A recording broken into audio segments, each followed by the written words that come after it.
Entonces, el algoritmo para la construcción de un intervalo de confianza consiste en lo siguiente. Es un intervalo de confianza para la media. Entonces, primero, hacer el gráfico de normalidad o un diagrama. Profe, dejo de compartir. Ah, mejor dicho. Estoy muy chespirito el día de hoy. ¿Ahora sí? Sí, profe. Bueno, gracias.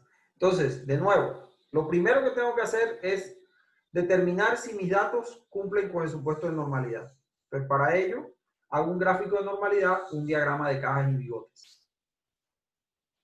Una vez que haya elaborado este diagrama de normalidad o el diagrama de cajas y bigotes, o ambos, porque yo puedo hacer ambos, debo preguntarme, ¿es que el gráfico de normalidad es lineal? Y si tengo el diagrama de cajas y bigotes, ¿es que ese diagrama de cajas y bigotes es simétrico o asimétrico, como aparece aquí? Y debo también preguntarme, ¿detecté datos atípicos? Si la respuesta a estas dos preguntas son que el gráfico de normalidad es lineal o que el diagrama de cajas y bigotes es simétrico y que no hay atípicos, entonces procedo a hacer el cálculo como se describe en los pasos que siguen del algoritmo. Entonces, lo primero, calculo los estadísticos que se derivan directamente de la muestra, el promedio, la desviación estándar y el número de datos. Luego debo preguntarme si se conoce la varianza poblacional. Si es el caso, es decir, si se conoce, utilizo una función de densidad de probabilidad normal estandarizada para modelar los datos. Calculo el error estándar ligado a mi muestra, que sería la desviación estándar poblacional que conozco sobre la raíz de n. Acto seguido, defino un error tipo 1. Fíjense, como les decía antes, que esto yo lo tengo que definir, no me lo va a dar el problema, no es intrínseco a los datos, es una definición. Con base en esa definición, calculo el estadístico de prueba, que en este caso sería la variable z de una función de densidad de probabilidad normal estandarizada. Le saco el valor y le saco el valor absoluto a ese estadístico de prueba. Y ya el paso final, pues el intervalo de confianza es simplemente el promedio, más o menos, el valor absoluto del estadístico de prueba por el error estándar. ¿Qué pasa si no conozco la varianza poblacional? Entonces, debo utilizar una distribución t-de-student y como esa distribución t-de-student tiene un segundo parámetro que se utiliza para calcular su forma, debo determinar lo que se denominan los grados de libertad. Los grados de libertad para estas funciones y para este tipo de cálculos corresponden al número total de datos menos 1. Nuevamente, calculo el error estándar. La diferencia de esta función de densidad de probabilidad con la normal estandarizada es que acá el error estándar es directamente la desviación estándar de la muestra, es decir, no es algo desconocido, sobre la raíz del número de datos. Y luego ejecuto los mismos pasos que había ejecutado para la función de densidad de probabilidad normal estandarizada, que eran definir el error tipo 1, calcular el estadístico, pero este estadístico es el t-de-student, y calcular el intervalo de confianza con una ecuación que es análoga a la que utilicé para calcularlo usando una función de densidad de probabilidad normal estandarizada. Entonces, esos son los pasos o el algoritmo que yo puedo siempre utilizar. Este algoritmo siempre se utiliza, a diferencia de pensar en una fórmula. Yo no necesito memorizarlo realmente, sino consultarlo cada vez que así lo requiera. El día de hoy vamos a hablar entonces de pruebas de hipótesis, que es un tema que está íntimamente relacionado en este contexto con la construcción de un intervalo de confianza. Después veremos cuál es la relación conceptualmente. Entonces, ahí en Moodle ustedes tienen disponible ahora un PDF para descargar el capítulo o la segunda parte del capítulo que estamos abordando. Vamos a mirarlo. Ya habíamos leído, bueno, voy a borrar todas estas anotaciones.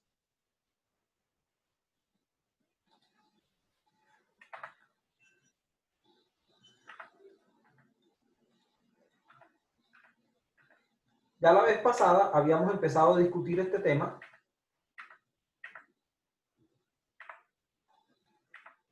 y habíamos hecho una lectura de los principios básicos para la elaboración de los intervalos de confianza.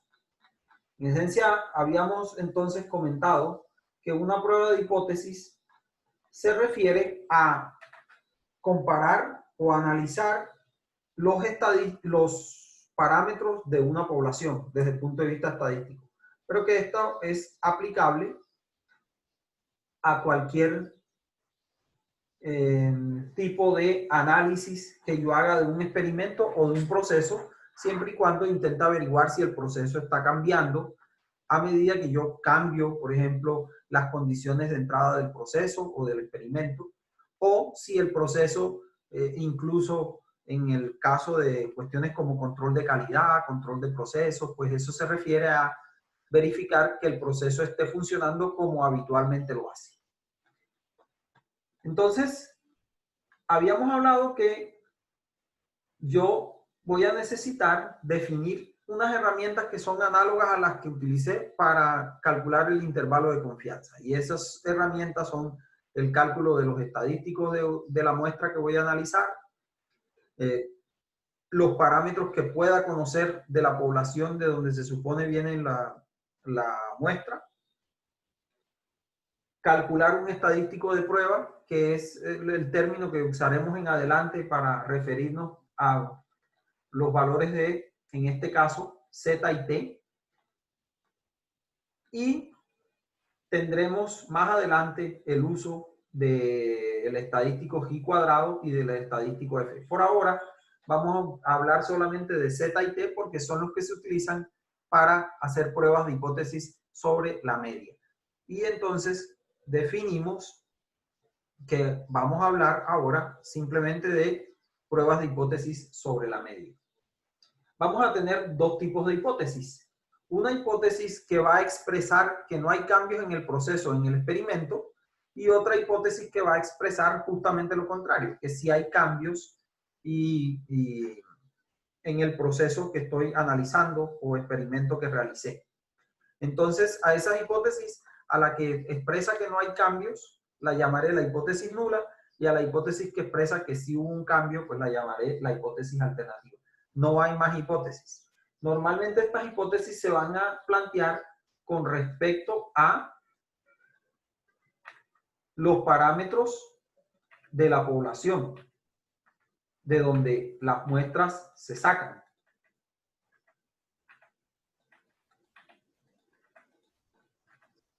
Entonces, un caso típico que vamos a analizar como primer ejemplo corresponde a cuando yo tengo unos parámetros poblacionales conocidos o que se pueden determinar a través de una historia completa de análisis de muestras. Y los voy a comparar con la media o la varianza, en el caso que nos atañe hoy, la media hipotética que tendría. Entonces, esta sería la media hipotética que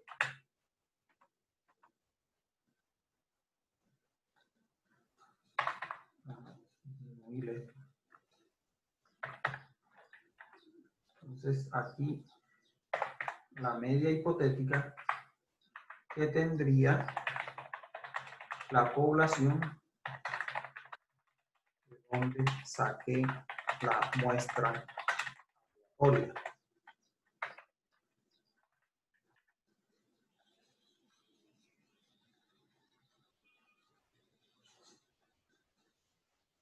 Por supuesto, esa media es desconocida. La que yo conozco es esta mu sub 0, que es más que todo una media de referencia. Entonces, una media de referencia. A ese respecto, yo puedo plantear tres tipos de hipótesis. Vamos a llamarlas tipo 1, tipo 2 y tipo 3. Entonces, estas serían las hipótesis tipo 1.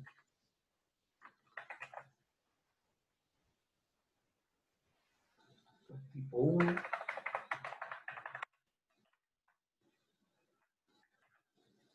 En la hipótesis tipo 1, lo que yo me estoy preguntando es si la media de referencia es igual o diferente de la media hipotética de la muestra que estoy analizando. Esta hipótesis tipo 1 también se denomina, y ya veremos el porqué, una hipótesis de dos colas. Podemos plantear hipótesis de una cola, como estas que tenemos acá para la media, y estas hipótesis, pues las llamaremos tipo 2 y tipo 3. Entonces, tendremos una hipótesis tipo 2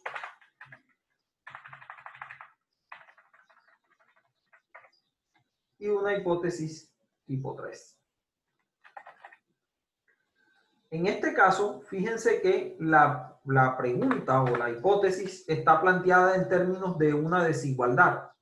Por ejemplo, tengo la hipótesis nula en la que la media hipotética, la media desconocida, sería mayor o igual que la media de referencia que yo conozco. Y la hipótesis alternativa sería que la media desconocida o la media hipotética sería menor que la media de referencia. Y en la tipo 3 tengo una relación contraria. Es decir, la media hipotética sería menor o igual que la media de referencia para la hipótesis nula, y para la hipótesis alternativa la media desconocida o hipotética sería mayor que la media de referencia.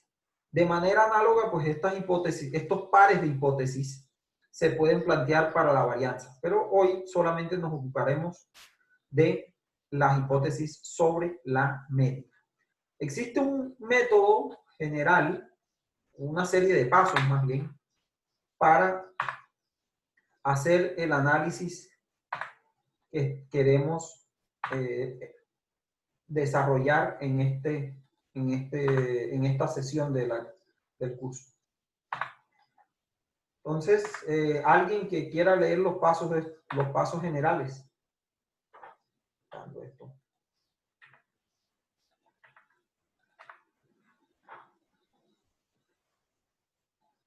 Hernán. Aquí desde paso. Pasos generales para hacer una prueba de hipótesis 1 a la 1. Listo, entonces definir la hipótesis sub 0 y 1, las hipótesis nulas, con respecto a los parámetros estadísticos de la variable de respuesta por analizar y los cuales se tenga un registro histórico, es decir, valores de media y varianza.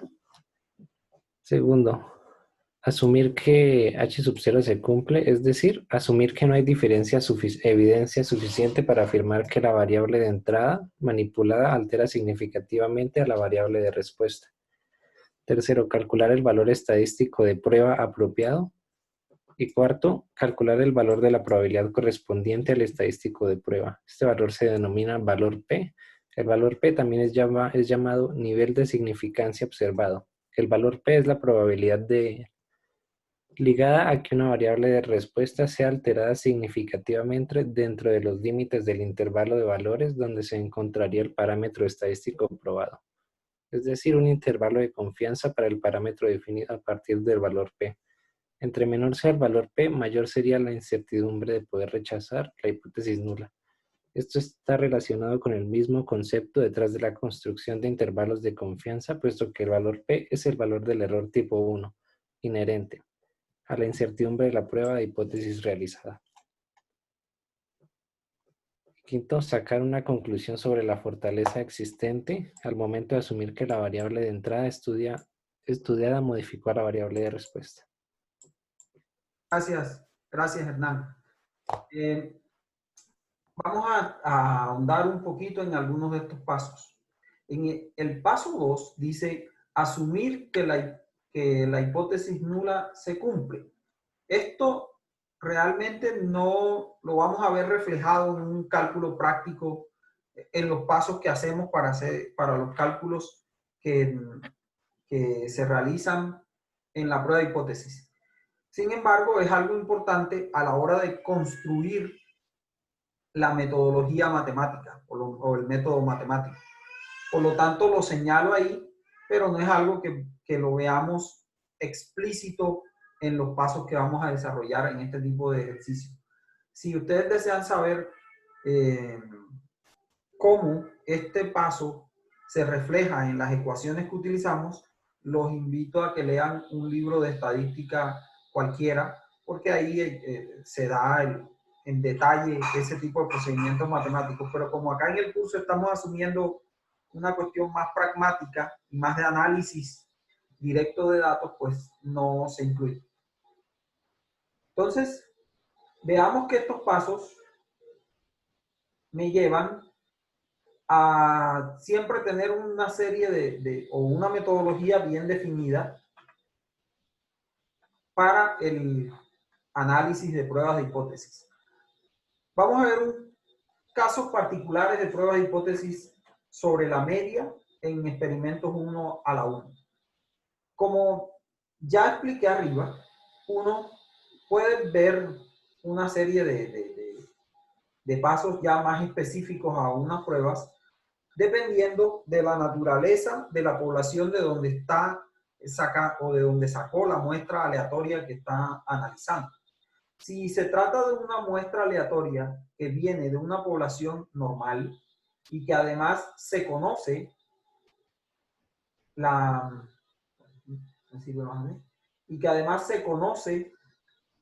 varianza de esa población o se conoce una varianza de referencia para esa población, la prueba de hipótesis se puede hacer de la siguiente manera. Bueno, primero, y esto es fundamental, hay que definir el tipo de hipótesis que voy a probar. Entonces, para eso yo debo escribir la hipótesis que corresponde. Esto depende muchísimo del contexto del problema que yo quiera analizar. Por ejemplo, en cuestiones de control de calidad, normalmente se definen parámetros como se fabrica una serie de piezas o hay una fábrica de piezas y esas piezas deben cumplir una cierta resistencia mecánica y debe ser normalmente mayor que cierto valor. Entonces ya ahí, de hecho, yo si voy a hacer control de calidad estadístico, ya sé que la hipótesis que tengo que siempre probar es una hipótesis que tenga que ver con una desigualdad, que sea mayor o menor el valor de la resistencia mecánica. En otras instancias, que es una instancia muy común para este curso, lo que se prueba es simplemente si la muestra proviene de una población diferente a la población que típicamente estoy manejando. Y entonces esa prueba, con una prueba de 2 colas es suficiente para determinar si proviene o no de la misma población la muestra que tomé. Entonces, aquí usualmente vamos a probar hipótesis tipo 1, pero las hipótesis tipo 2 y tipo 3 se usan muchísimo en control de calidad y casos similares. Siguiente. Dice, bueno, dado que se conoce sigma cuadrado, esto no está bien, esto no. Se asume, más bien, no es seguro asumir, y se asume que los datos vienen de una población normal, entonces utilizaremos el estadístico como estadístico de prueba Z. Esto es, asumiendo que vengo de una población, o que utilizo, o que mi población se puede modelar con la función de densidad de probabilidad normal. Y en este caso, diremos que hay 2 tipos de ejercicios. Por ejemplo, el que yo asumo directamente que los datos se pueden modelar con la función de densidad de probabilidad normal, o los casos más reales, que veremos un ejemplo de un caso más real, donde realmente yo tengo que probar, así como lo hice para el intervalo de confianza, si los datos de verdad se pueden modelar con la función de densidad de probabilidad normal. Si se cumple que viene de una función de densidad de probabilidad normal, la muestra, entonces puedo utilizar el estadístico Z directamente. Una vez tenga el estadístico Z, calcularé lo que denominamos arriba el valor P. Ese valor P es el área bajo la curva de la distribución normal estandarizada y su valor depende de cómo formule yo H1. Ya explicaremos esta parte con el ejemplo práctico. Entonces, por ejemplo, si yo tengo como hipótesis alternativa que la media desconocida o la media hipotética de donde saqué de la población de donde viene la muestra es mayor que la media de referencia que estoy utilizando, entonces el valor P es el área a la derecha de Z. Entonces, esta es una prueba, esta es una hipótesis tipo, a ver, veamos acá, ¿cómo la habíamos llamado? Habíamos dicho que la que tenía mayor era esta, una hipótesis tipo 3. Una prueba de hipótesis tipo 3, o en este caso la llamaremos de cola derecha. Cola derecha, esto es más fácil así. Esto es una hipótesis, una prueba de cola derecha.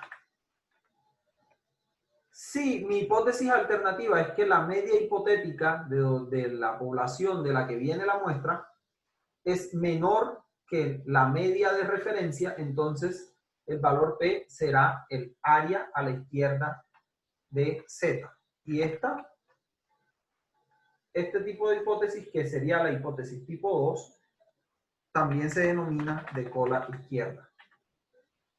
Finalmente, si yo la que tengo es una hipótesis tipo 1, donde simplemente quiero saber si la media de la población de donde saqué la muestra es diferente a la media de referencia que tengo, entonces el valor P es la suma del área de las dos colas cortadas por Z y menos Z. Y a esto se le llama, esto también se le llama entonces una hipótesis de dos colas. Porque tengo pues dos colas de probabilidad. Entonces veamos un ejemplo de esta metodología para analizar problemas. Vamos a empezar analizando problemas. Voy a tomar como ejemplo un ejercicio tomado del libro de Navigui. Un libro muy bueno que se lo recomiendo y que está disponible para ustedes en la biblioteca de la universidad, creo que de modo virtual. Vamos a resolver este ejercicio. Alguien que lo lea, por favor. Alejandra Arciniegas.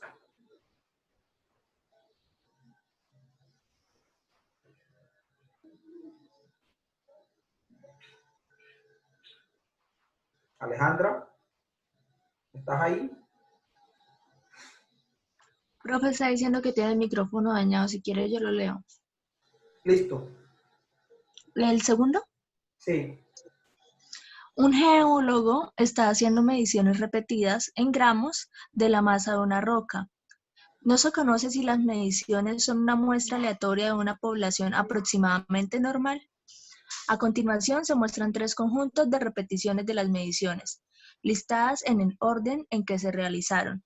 Para cada conjunto de mediciones, establezca si las suposiciones necesarias para la validez de la prueba T parecen satisfacerse.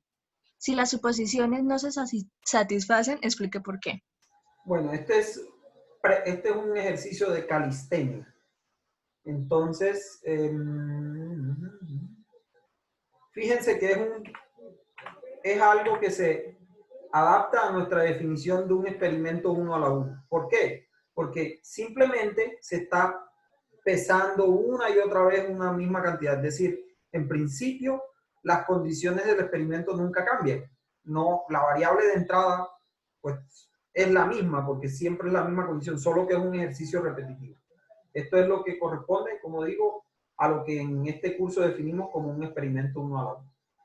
Entonces, la pregunta que me hacen es establecer si las suposiciones necesarias, si los conjuntos de datos que tengo acá satisfacen las suposiciones necesarias para la validez de una prueba T, bueno, para una prueba de hipótesis, en realidad. Una prueba de hipótesis que se haga con la distribución T de Student. ¿Cuáles son esas condiciones, muchachos?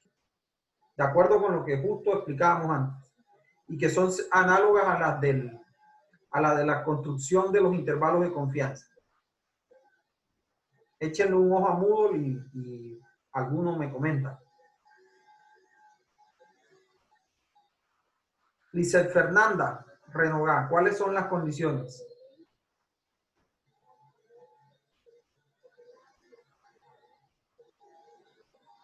Lizeth.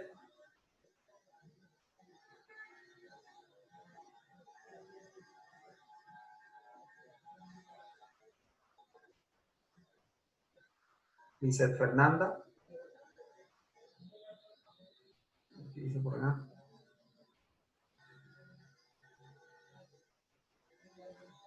Luis Figueroa, ¿cuáles son las condiciones? Lizeth dice que tiene problemas con su internet. Pues yo creo que las condiciones es primero mirar eh, si se puede modelar con una función de densidad de probabilidad normal. Listo, pues hagámosle. Esa es una. Son, como les había dicho, son similares a las de a los de los intervalos de confianza. Entonces voy a coger esto por acá, no de Excel, copy pego, lastimosamente pues, cada aquí.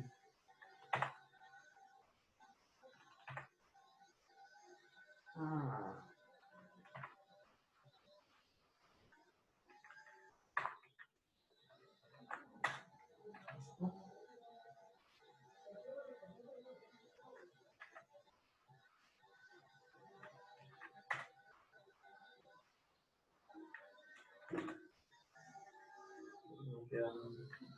Sí.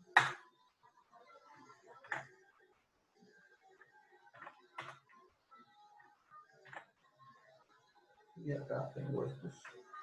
Hacerlo para el conjunto de datos 1.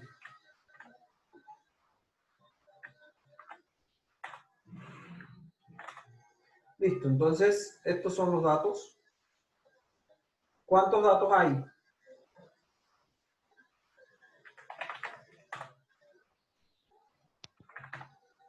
Hay 8. Con 8 datos. ¿Qué gráfico hago para comprobar el supuesto de normalidad? ¿Cuál es más conveniente?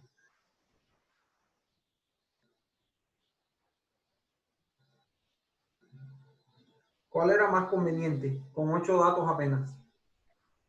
¿Hay bigotes? Cajas y bigotes, sí. O sea, se puede hacer de normalidad, pero como hay tan poquitos datos, es menos informativo que el de cajas y bigotes. Entonces le decimos a Excel que lo haga y miren lo que obtenemos. Teniendo en cuenta esos resultados,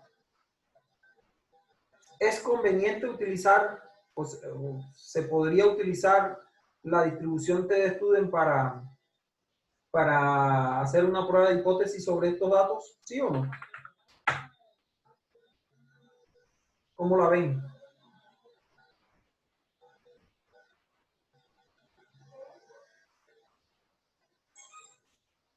Se podría utilizar, así como lo hicimos antes. Puedo hacer con confianza un intervalo de confianza para estos datos con la función de densidad de probabilidad normal. Nicolás, ¿qué ibas a decir? ¿Puedo? ¿Lo harías? No, por el atípico. No, porque hay un atípico, exacto. Entonces, y además es bastante asimétrico, ¿no? Entonces, no. Para la respuesta aquí, lo que plantea el libro es que al menos el conjunto A no es adecuado para hacer una prueba de hipótesis, o acá, como dicen acá, una prueba T de ese conjunto de datos. O sea, no se puede probar ninguna hipótesis con ese grupo de datos porque hay un dato atípico. Entonces, chao. Entonces, tienen ustedes aquí el B y el C que podría hacerse lo mismo. Vamos a seguir adelante con otro ejercicio porque, bueno, ya eso lo sabemos hacer. Veamos este ejercicio 3, que se refiere ya ahora sí a hacer una prueba de hipótesis. ¿Quién lo quiere leer? Laura. Laura Quintana, ¿puedes leerlo, por favor? Sí, profe. Se está estudiando un nuevo proceso para sintetizar el metanol a partir, De metano. ¿lo puede dar? Gracias. A partir del metano con el fin de evaluar su viabilidad técnica. Las simulaciones de diseño indican que el reactor debe tener una conversión de metano media mayor que el 35% para que el proceso sea viable. En un estudio inicial se realizaron 6 operaciones. La conversión promedio fue del 39% y la desviación estándar del 4%. Si se puede concluir que la media de la conversión μ es mayor de 35%, debe realizarse una evaluación adicional del proceso. A. Establezca las hipótesis nula y alternativa adecuadas. B. Determine el p-valor. O valor P, Sí. lo llamamos nosotros. No veo por qué llamarlo P-valor. Ajá.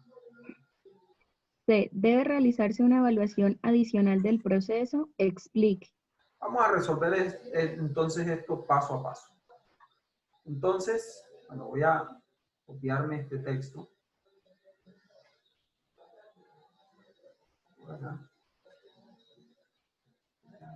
Una diapositiva aquí de PowerPoint.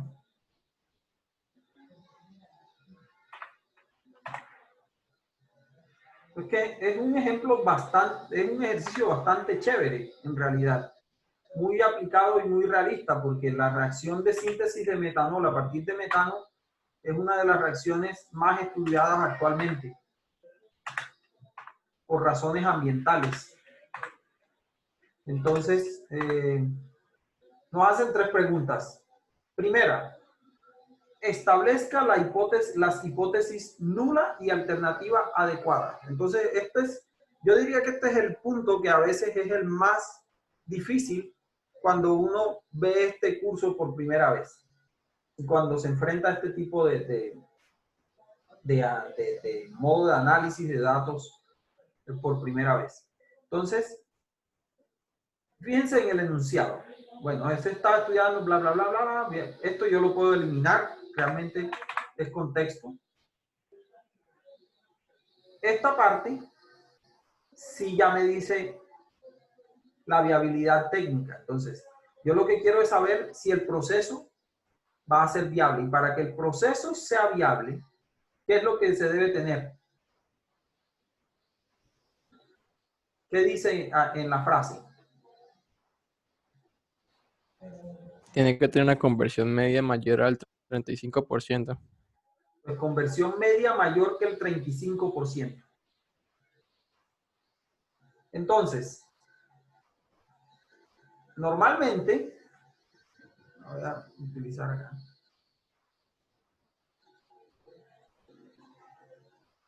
Normalmente, me dice el problema. La media, resumiendo la frase aún más a lo que realmente nos interesa desde el punto de vista de plantear la hipótesis. La media de la conversión, ya les muestro lo que anoto, de metano debe ser mayor que 35%.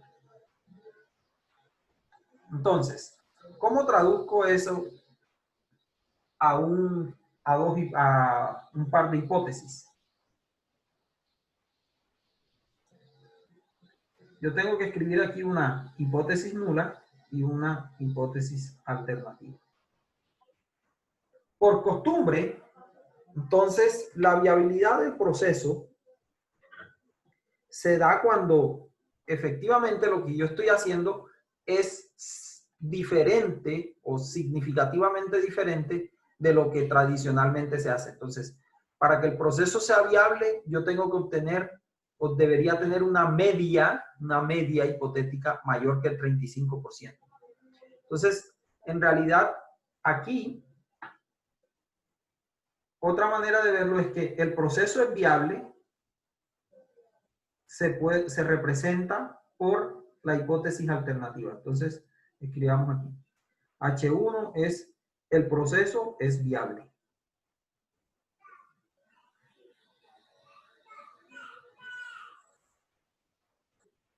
Y siempre voy a reflexionar de ese modo en este tipo de situaciones. El proceso es viable. Y la hipótesis nula es el proceso no es viable. No es viable. Y ahora escribiré las expresiones matemáticas respectivas de acuerdo con lo que acabo de decir. Entonces, la hipótesis nula dice, el proceso no es viable. ¿Cuándo el proceso no es viable?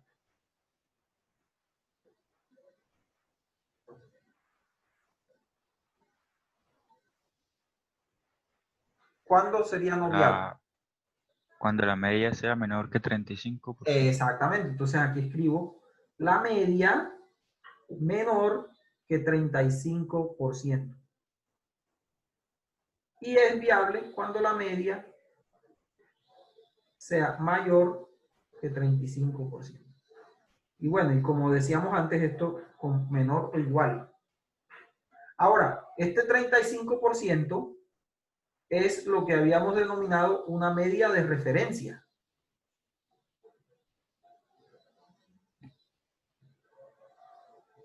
Esa es la media de referencia de la que hablábamos en nuestra construcción allá conceptual de cómo se hace la prueba de hipótesis. ¿Dudas? ¿O está claro?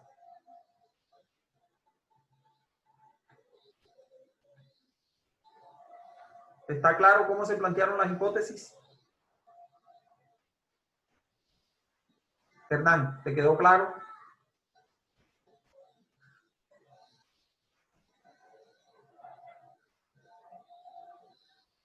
Bueno, siendo así, podemos avanzar a la siguiente pregunta.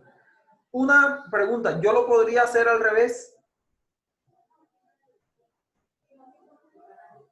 Es decir, ¿podría escribir las hipótesis de manera diferente, invertida, que la hipótesis nula fuese que mu es mayor que 35 y la hipótesis alternativa que mu es menor o igual que 35? ¿Podría hacer eso, sí o no?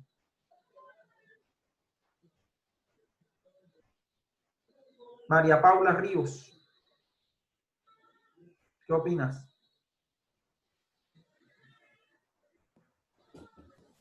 Pues, profe, yo diría que no, porque el proceso no sería viable. ¿Alguien más?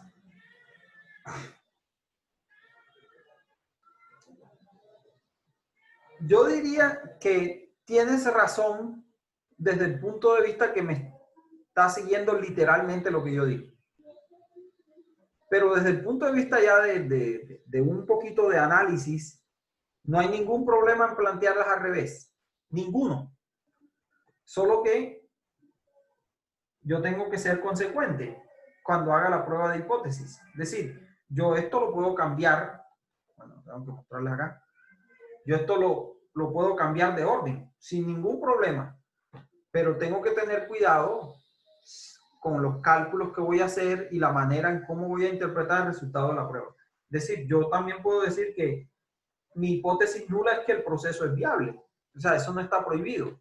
Simplemente que Víctor Baldovino de manera arbitraria lo escogió así. Y ahí la palabra clave es arbitraria. Entonces, María Paula, tú también puedes invertirlas. Pero luego, ten la precaución de interpretar tu resultado de la prueba de acuerdo con la elección que hiciste.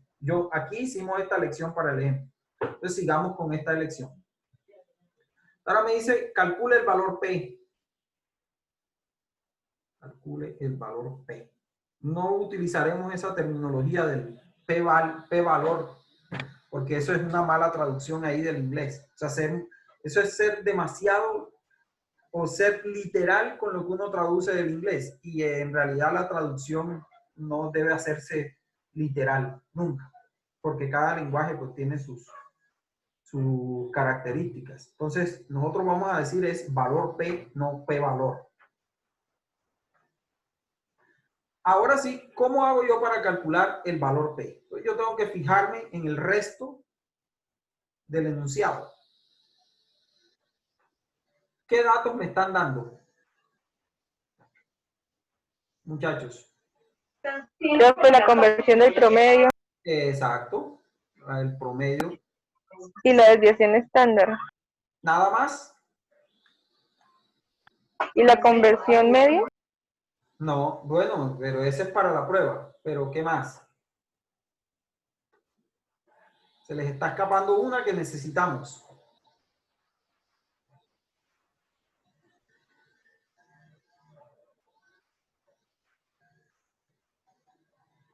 Leamos el enunciado de nuevo. Caterine, léelo de nuevo. Profe, que hay 6 operaciones. Eso. 6 operaciones. Ese es el número de datos. Entonces, ¿qué datos me da el ejercicio? Me dice, 1, el promedio, vamos a llamar a la conversión, el promedio es el promedio de la conversión o la conversión promedio.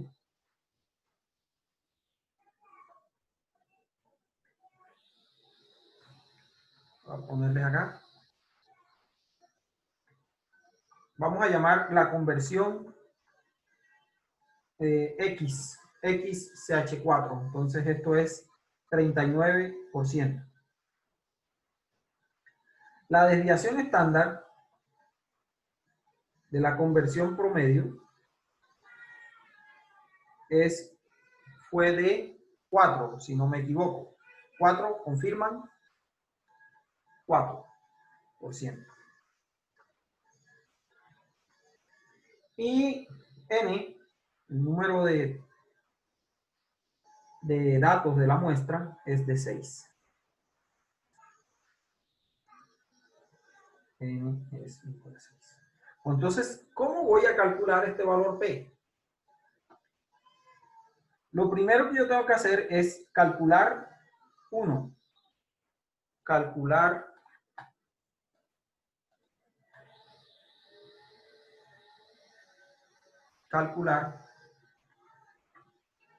calcular el estadístico de prueba.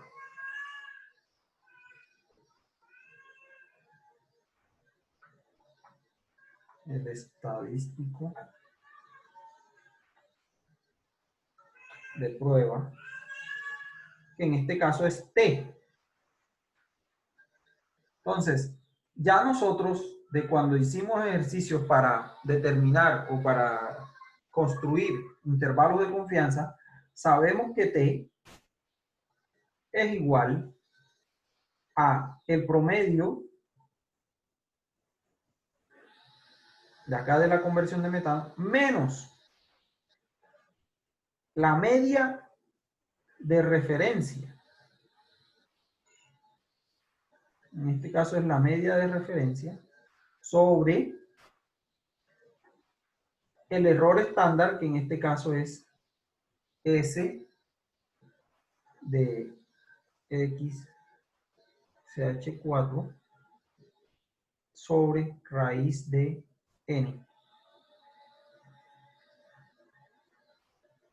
Noten que aquí yo, en lugar de utilizar la media hipotética, uso la media de referencia. Esto es como dicen en el canal te lo resumo ahí nomás, este es un dato de vital importancia. Que acá, para calcular el estadístico, este valor de media que aparece aquí es la media de referencia. Entonces, reemplazo, porque todos esos valores yo los tengo. A este T vamos a llamarlo un T experimental. Vamos a poner el superíndice experimental. Entonces, T experimental es igual a 39 menos 35 sobre 4 sobre raíz de 6. Esto da aproximadamente.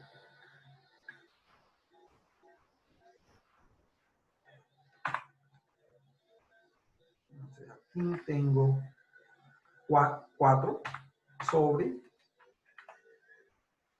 4 sobre raíz de 6. Eso da 2.45 aproximadamente.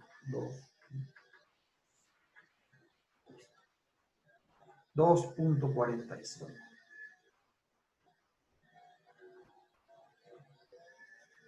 Entonces, T experimental es aproximadamente 2.45. ¿Cómo se calcula el valor P a partir de ese T experimental? Pues es que este T experimental, yo estoy asumiendo que estos datos que yo tengo pertenecen a una función de densidad probabilidad normal. Por lo tanto, pueden describirse a través de una función de densidad probabilidad T de student. Entonces, este T experimental es un valor de T para una función de densidad de probabilidad T de student con grados de libertad iguales al número de datos de la muestra menos 1. Entonces, el T experimental que acabo de calcular es equivalente a un T nu teórico, o sea, a un T de esa función de densidad de probabilidad. Para el caso que nos incumbe, los grados de libertad son 5, entonces esto es el equivalente a un T para una función de densidad de probabilidad T de student con 5 grados de libertad. En un gráfico, esto corresponde acá entonces, aquí yo tengo una función de densidad de probabilidad T de student con 5 grados de libertad, y esta es mi curva.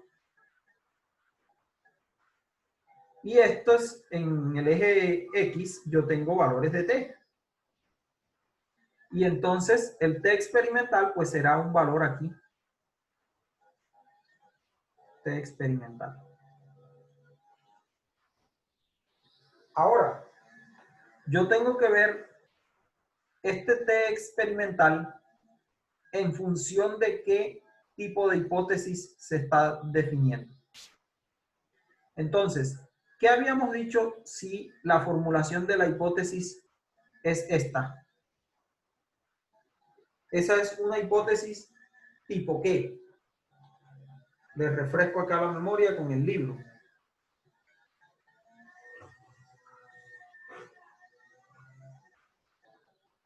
Esa es una hipótesis tipo ¿qué?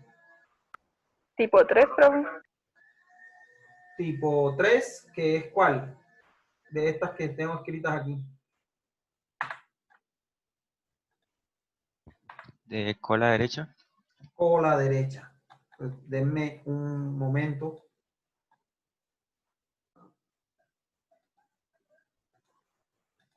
Y una hipótesis tipo 3 era una hipótesis de cola derecha, ¿no? Entonces, esta es una hipótesis, el T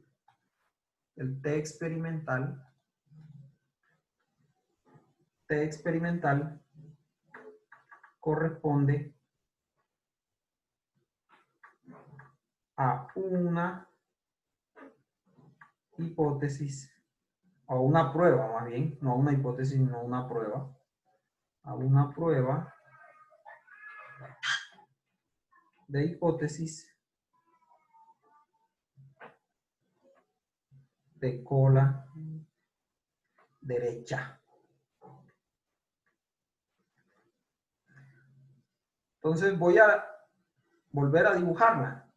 Si yo tengo una hipótesis de cola derecha, ahora voy a dibujar bien la posición del T experimental que obtuve.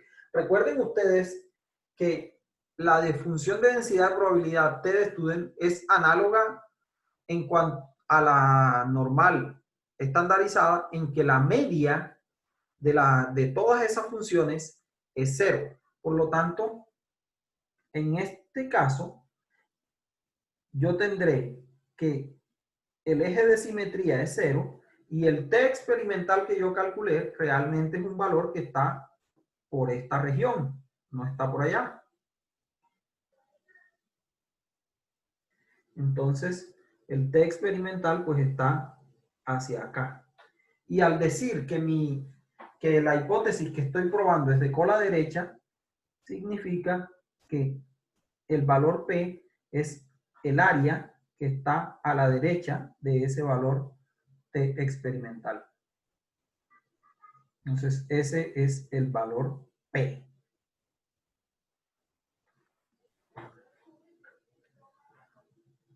Por lo tanto, bueno, yo puedo saber cuánto es el valor P. Ya tengo identificado cuál será.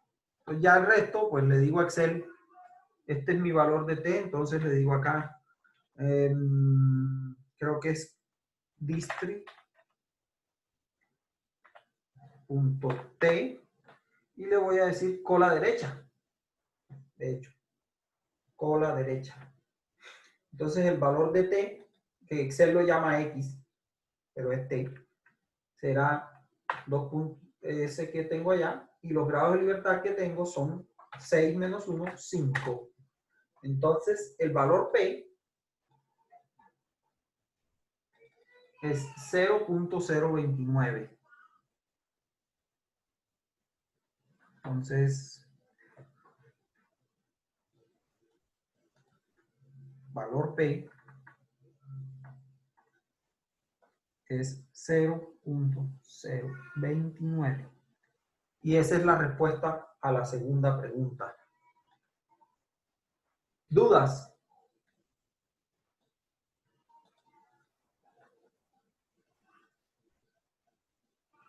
¿Dudas?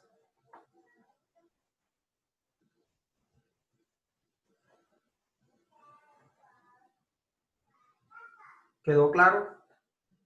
Bueno, muy bien, sí quedó claro. Ahora vamos a hacer un quiz, entonces lo resolverán rapidísimo. Tercero, ¿debe realizarse una evaluación adicional del proceso? Los escucho, teniendo en cuenta ese valor P. Bueno, antes de que escucharlo, realmente si los pongo a divagar ahí, va a ser complicado.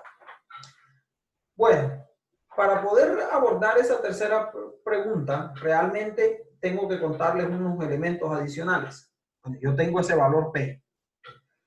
Una de las cosas sobre los valores P es que entre menor sea el valor P,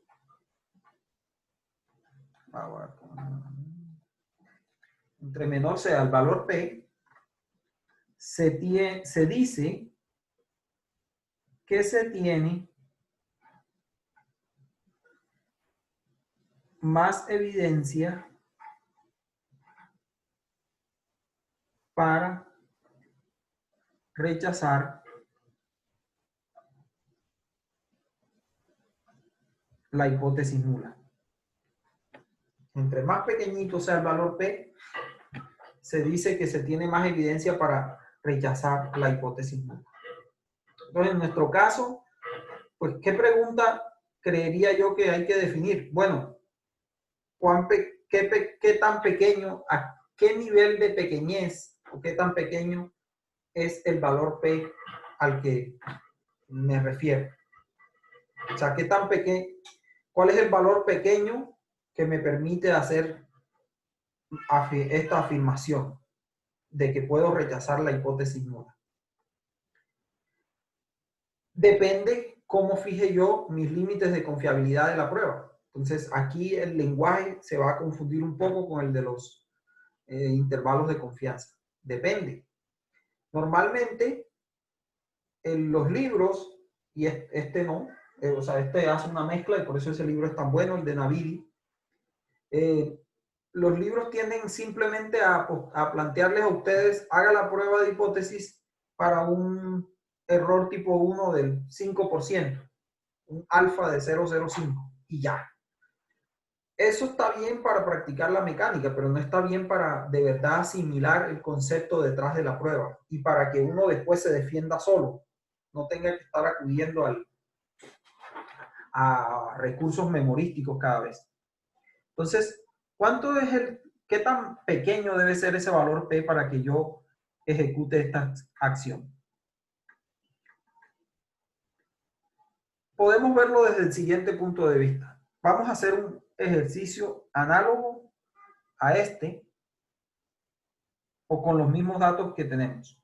Vamos a calcular un intervalo de confianza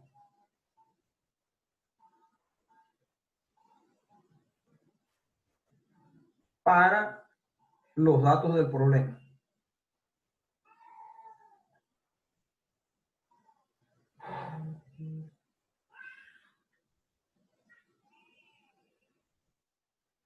Calcular un intervalo de confianza para los datos del problema. Y aquí en este caso voy a decir, vamos a adoptar la definición típica. 95% es el intervalo de confianza será el 95%. Entonces, por favor, calcúlenlo. Yo creo que en 10 minutos máximo me pueden dar una respuesta. Adelante. Les dejo la diapositiva del enunciado para que tengan los datos respectivos.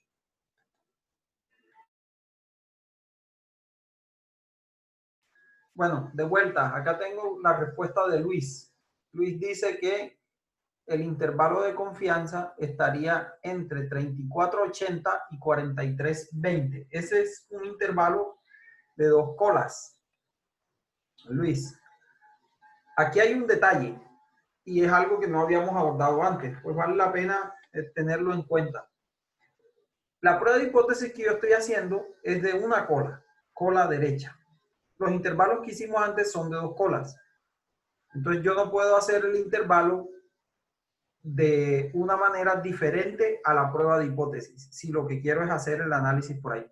O sea, tu intervalo está bien, pero no es el que necesitamos. Necesitamos un intervalo de confianza de cola derecha. Entonces, hagámoslo. ¿Cómo se hace de cola derecha? Entonces, antes habíamos visto que esta es la ecuación general para un intervalo de confianza dado, aquí adaptado a las condiciones de este ejercicio, sería que el promedio de la conversión de metano, más o menos T de 0,025, valor absoluto de T de 0,0255 por el error estándar. Pero como yo necesito en la cola derecha, pues uso solo la cola derecha. Entonces la cola derecha es X, la conversión. Bueno, está compartiendo pantalla. Gracias. Entonces, volviendo acá, habíamos dicho que sería solo la cola derecha. Este es general, pero estos son 2 colas. Tenemos que hacerlo de acuerdo con la prueba de hipótesis que hice, que estoy formulando. Entonces, mi cola derecha sería X, el promedio de la conversión, más T 0,025, 5, esto en valor absoluto, por el error estándar. Y la cola izquierda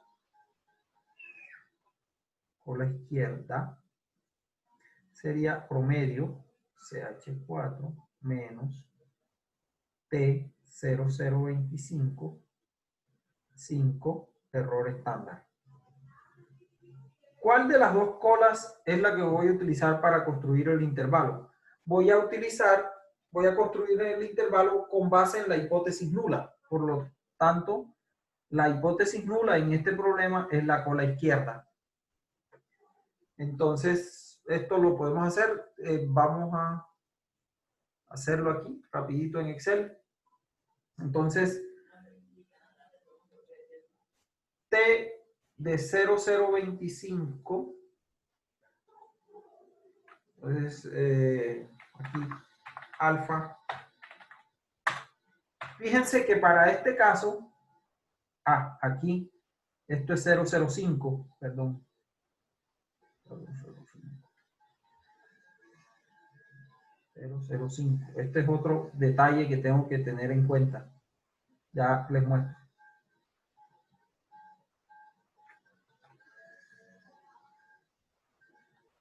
Algo que no se me debe escapar es que al transformar estos intervalos en una sola cola, ya el valor de alfa no se va a dividir en 2. Entonces, las colas van a ser cada una, si yo fuera a hacer cola derecha, lo tengo que hacer considerando el alfa completo, porque yo no voy a tener 2 partes de la distribución, sino una sola. Entonces, Esa es una modificación que hay que hacer para hacer el intervalo. Entonces, el resto sí es normal. Alfa es 0,05.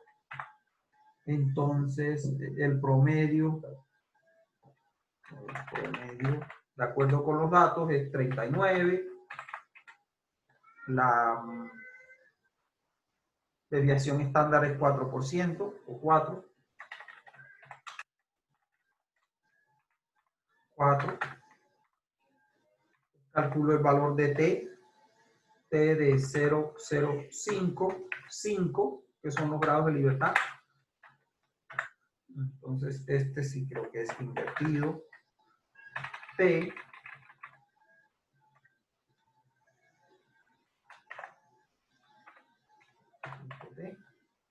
devuelve el inverso de la... Eso.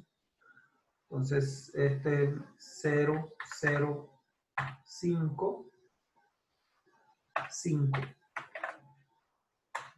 Este es mi valor.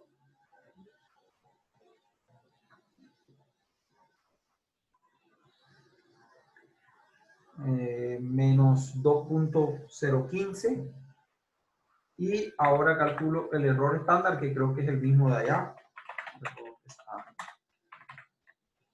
Era 4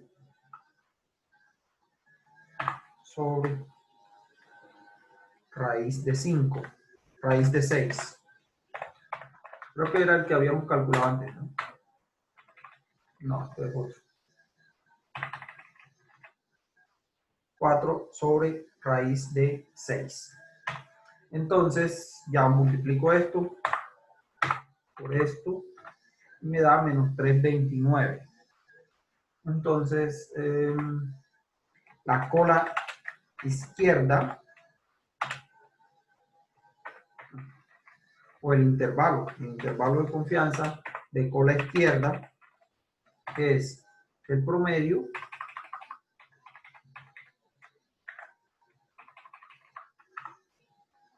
bueno, aquí más directamente le dejo el signo, entonces da 35.7. Creo que alguien aquí lo había puesto en el chat. No, Julián. Ahí el error era que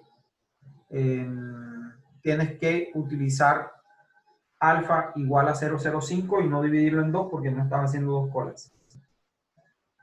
Entonces, el intervalo de confianza es la media. Fíjense que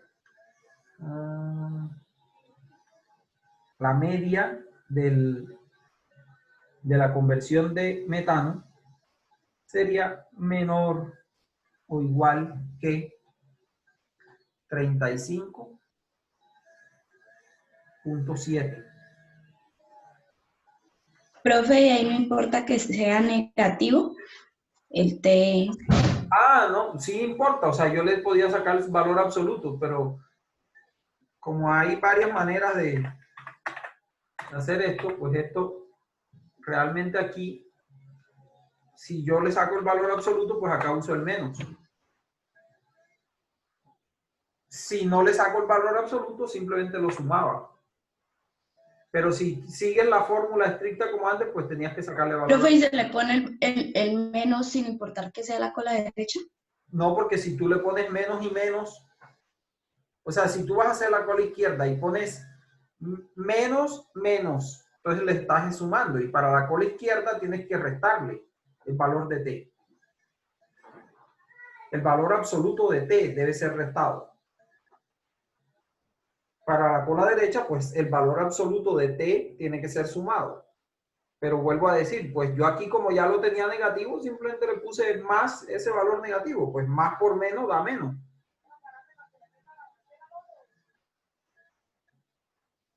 Entonces, ese es el intervalo. ¿Cómo se ve ese intervalo? Pues quiere decir que la media de la conversión de metano, aquí por ejemplo, yo lo que tengo es esto. Uy. Aquí tengo un valor, el valor de t que yo hallé. Este sería T005 y 5. Y entonces mi intervalo de confianza sería todos estos. Y yo puedo encontrar la media entre, realmente esto quiere decir que está entre menos infinito. Bueno, esto no es t, esto es acá el valor que le puse de límite al intervalo. Y un valor aquí de 35.71. La media esta puede estar desde menos infinito hasta ese valor, asumiendo un 95% de probabilidad de confiabilidad. Entonces, ahora sí volvamos a nuestro valor, al valor que teníamos acá. Fíjense que el valor acá que yo tengo para el t experimental es de 2.45. 2.45. Entonces aquí esto corresponde, este valor, a un t de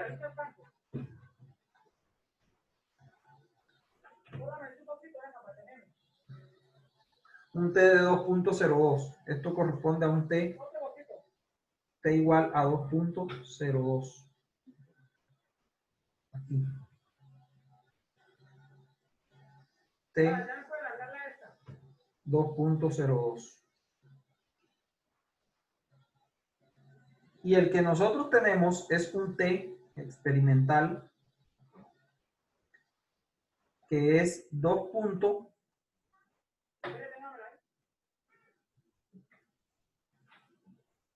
Profe, ¿no está compartiendo pantalla? 2.45. Entonces, el t experimental es 2.45.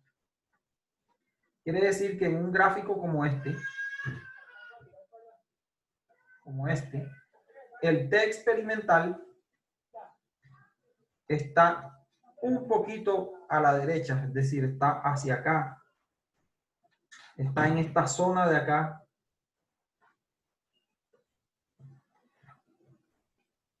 Está en esta zona de probabilidad que está por fuera de la zona de probabilidad del intervalo de confianza del 95.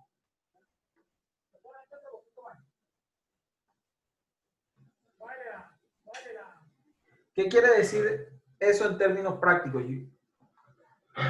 Eso quiere decir que entonces este valor estaría fuera de la población que se limita con un 95% de probabilidad, de una población que sería la población de referencia.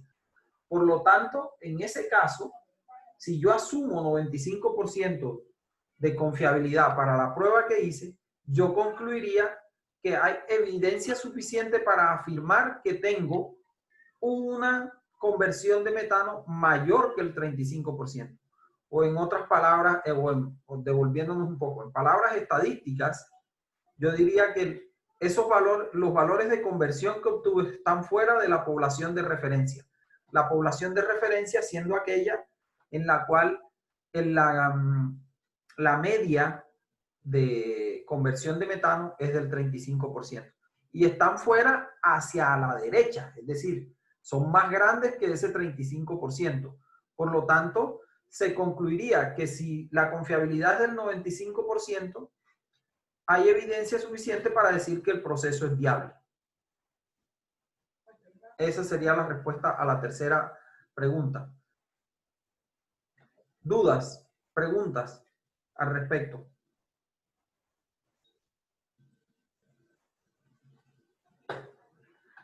Entonces, si no hay dudas, vamos a hacer el quiz. Tenemos... Profe, yo tengo una pregunta. Sí. O sea, cuando nos dio al principio el número ese pequeño de 0.029, ¿eso no era suficiente para decir que ya el proceso era viable? Porque ya es un número pequeño y pues ya nos daba... Claro, sí, tienes razón. Yo dije, es viable. Pero recuerda que la pregunta es, bueno, pero ¿qué tan pequeño? Primero, el valor P va a estar entre 0 y 1, porque es un valor de probabilidad. Entonces, 0,0209 es pequeño comparado con ¿qué?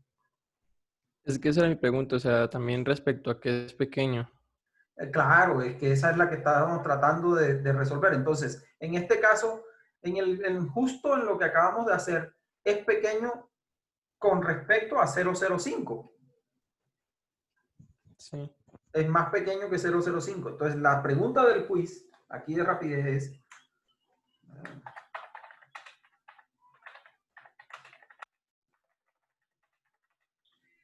No está compartiendo pantalla, profe. Ya, pero es que yo la estoy escribiendo y a ustedes les va a salir porque es la votación. Se puede considerar que el proceso es viable si se define un error de 0.01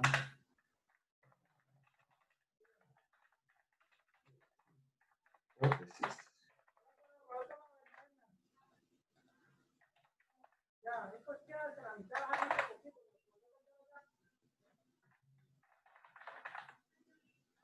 Listo. Ya les comparto la encuesta entonces.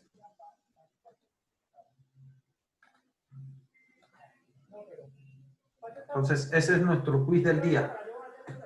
Como es un quiz, pues si no contestan, vaya a su acumulado de notas de quizzes como un 0.